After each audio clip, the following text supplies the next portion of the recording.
तो नमस्कार साथियों, स्वागत है आप सभी का आज की वीडियो में। और आज के वीडियो में हम लोग पढ़ने वाले हैं क्लास 10th जो साइंस है हमारा, बायोलॉजी यानी जीव विज्ञान, और जिसका जो पहला चैप्टर है लाइफ प्रोसेस यानी कि जैव प्रक्रम। इस चैप्टर को आज हम लोग पूरा पढ़ने वाले हैं।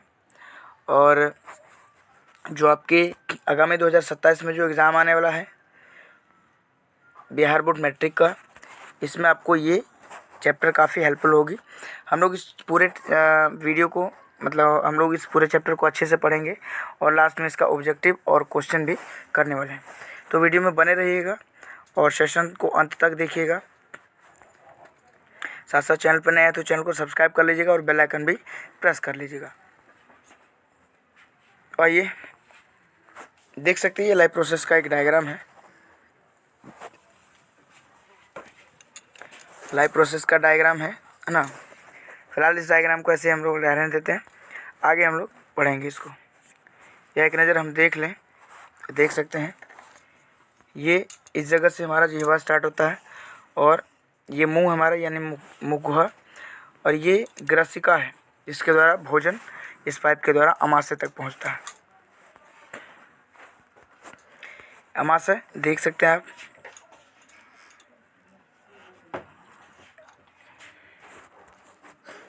अमाशय उसी तरह से डायफ्राम है, इसमें पित्ताशय है, क्षुद्रांत है, बृहदांत है, अग्नाशय, और इसी प्रकार से एवं प्रकार से सब कुछ है इसमें। आइए हम लोग सबसे पहले जानते हैं कि जैव प्रक्रम क्या है यानी कि लाइफ प्रोसेस क्या है। तो लाइफ प्रोसेस की बात करें तो शरीर की वे सभी क्रियाएं जो सम्मिलित रूप से जीवों के अनुरक्षण का कार्य करती है वही क्या होती है, जैव प्रक्रम। यानी कि इस क्रिया में सम्मिलित रूप से सभी जीव क्या होते हैं, अनुरक्षण का कार्य करते हैं, वही क्या है, लाइफ प्रोसेस, जैव प्रक्रम है। जैसे कि पोषण हो गया है ना, जैसे पोषण ही हो गया, श्वसन हो गया, वहन हो गया, उत्सर्जन हो गया इत्यादि। अब बात करें हम लोग रासायनिक प्रक्रम यानी कि बायोकेमिकल प्रोसेस क्या है। तो इन सभी प्रक्रियाओं में जीव बाहर से यानी कि अर्थात यानी कि बाह्य ऊर्जा स्रोत से जो ऊर्जा प्राप्त करता है वो, और शरीर के अंदर ऊर्जा स्रोत से प्राप्त जटिल पदार्थों का जो विघटन या निर्माण होता है, जिससे शरीर के अनुरक्षण तथा वृद्धि के लिए आवश्यक अणुओं का निर्माण होता है। इसके लिए शरीर में रासायनिक क्रियाओं की एक श्रृंखला संपन्न होती है, जिसे क्या कहते हैं, जैव रासायनिक प्रक्रम कहते हैं। अब देखिए यहाँ पे एक बात है, पोषण की प्रक्रिया कैसे हम लोग जानते हैं। एक जटिल पदार्थ, और जटिल पदार्थ क्या है कि बाह्य ऊर्जा स्रोत से जो हम लोग ऊर्जा ग्रहण करते हैं, है ना।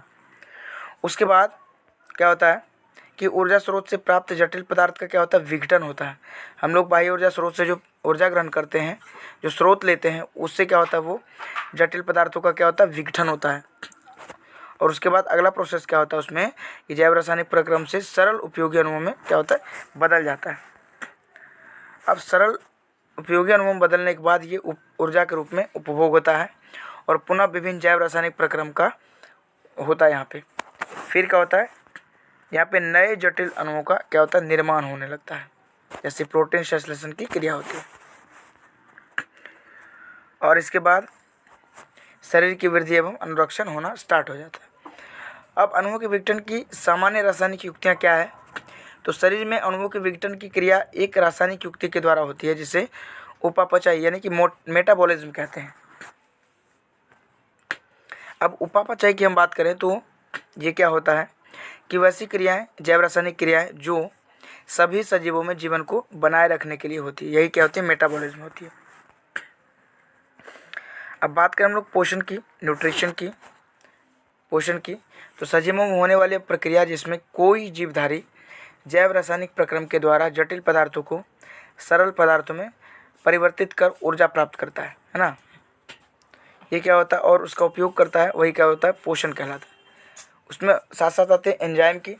तो जटिल पदार्थों के सरल पदार्थों में खंडित करने के लिए जीव कुछ जैव उत्प्रेरक का उपयोग करते हैं, जिन्हें क्या होता है, एंजाइम कहा जाता है। एंजाइम ही क्या करता है कि हमारे शरीर में जितने भी ऊर्जा जाती है उसको विघटित करता है। अब पोषण के कुछ प्रकार हैं यानी कि टाइप्स हैं। यहाँ दो प्रकार के पोषण होते हैं, एक स्वपोषी होता है और एक विषमपोषी। अब स्वपोषी की बात करें तो सभी हरे पौधे और प्रकाश संश्लेषण करने वाले कुछ जीवाणु क्या होता है, स्वपोषी होते हैं। और विषम पोषी की बात करते हैं तो मृतजीवी पोषण यानी कि जीवाणु एवं फंगस होता है। परजीवी होता है यानी कि परजीवी जैसे कि जूं, उसके बाद फीताकृमि हो गया, लाइकेन और अमरबेल पौधा हो गया। और उसके बाद विषम पोषी में एक तीसरा चीज़ आता है प्राणी संभोजी या पूर्ण जानविक पोषण यानी कि मनुष्य, अमीबा और सभी जानवर जैसे गाय बकरी इत्यादि। ये विषम पोषी के कुछ प्रकार हैं। अब बात करें स्वपोषी की तो ऑटोट्रॉफिक न्यूट्रिशन होता है। इसमें क्या होता है कि स्वपोषी पोषण एक ऐसा पोषण है जिसमें जीवधारी जैविक खाद्य पदार्थ का संश्लेषण अकार्बनिक स्रोतों से खुद ही कर लेता है। यह क्या होता है, स्वपोषी होता है। अब जैसे यहाँ देख सकते हैं, यहाँ उदाहरण के लिए हरे पौधे और प्रकाश संश्लेषण करने वाले कुछ जीवाणु होते हैं, है ना। अब यहाँ बात जानते हैं हम लोग प्रकाश संश्लेषण, फोटोसिंथेसिस क्या होती है। प्रकाश संश्लेषण की बात करें तो हरे पौधे जल और कार्बन डाइऑक्साइड जैसे कच्चे पदार्थों का उपयोग सूर्य का प्रकाश और क्लोरोफिल की उपस्थिति में अपने भोजन बनाने के लिए करते हैं। इस प्रक्रिया को प्रकाश संश्लेषण कहा जाता है। प्रकाश संश्लेषण की ये समीकरण है जो आपको याद रखना बहुत ही ज़रूरी है। वीडियो अच्छा लग रहा हो तो वीडियो को लाइक करते चलिएगा और चैनल को भी सब्सक्राइब कर लीजिएगा और वीडियो को शेयर करते चलिएगा, है ना। और कमेंट सेक्शन में बताइएगा कि ये वीडियो आपको कैसा लग रहा है। प्रकाश संश्लेषण के लिए आवश्यक कच्ची सामग्री क्या होती है। सूर्य को प्रकाश तो चाहिए उसको, पौधों को क्लोरोफिल चाहिए, कार्बन डाइऑक्साइड यानी कि स्थलीय पौधों से इसे वायु से प्राप्त कर लेते हैं। जल भी क्या होता है, प्रकाश संश्लेषण करते हैं जलीय पौधे, यानी स्थलीय पौधे जड़ों द्वारा मिट्टी से जल का क्या करते हैं, अवशोषण कर लेते हैं। अब इसी दौरान हम बात करें प्रकाश संश्लेषण के दौरान निम्नलिखित क्या घटना हो सकती है। क्लोरोफिल द्वारा प्रकाश ऊर्जा को अवशोषित करना, ये प्रकाश ऊर्जा को रासायनिक ऊर्जा में रूपांतरित करना तथा जल अणुओं का हाइड्रोजन तथा ऑक्सीजन में क्या होता है, विघटन होता है। कार्बन डाइऑक्साइड का कार्बोहाइड्रेट में अपचयन, ये सारी घटनाएं होती है प्रकाश संश्लेषण के दौरान। अब बात आती है पत्तों में रंध्र की, स्टोमाटा जिसको बोलते हैं। तो पत्ती की सतह पर जो सूक्ष्म छिद्र होते हैं उन्हें क्या होते हैं, स्टोमाटा कहते हैं। रंध्र का प्रमुख क्या कार्य होता है, प्रकाश संश्लेषण के लिए गैसों का अधिक आदान प्रदान इन्हीं छिद्रों के द्वारा होता है। वाष्पोत्सर्जन प्रक्रिया में जल वाष्प में रंध्र द्वारा ही निकलता है।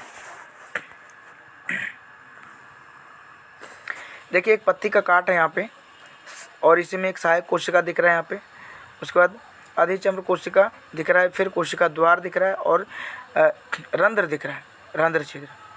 तो ये एक पत्ते का छोटा सा काट करके लिया गया है जो माइक्रोस्कोप में दिखाया गया है।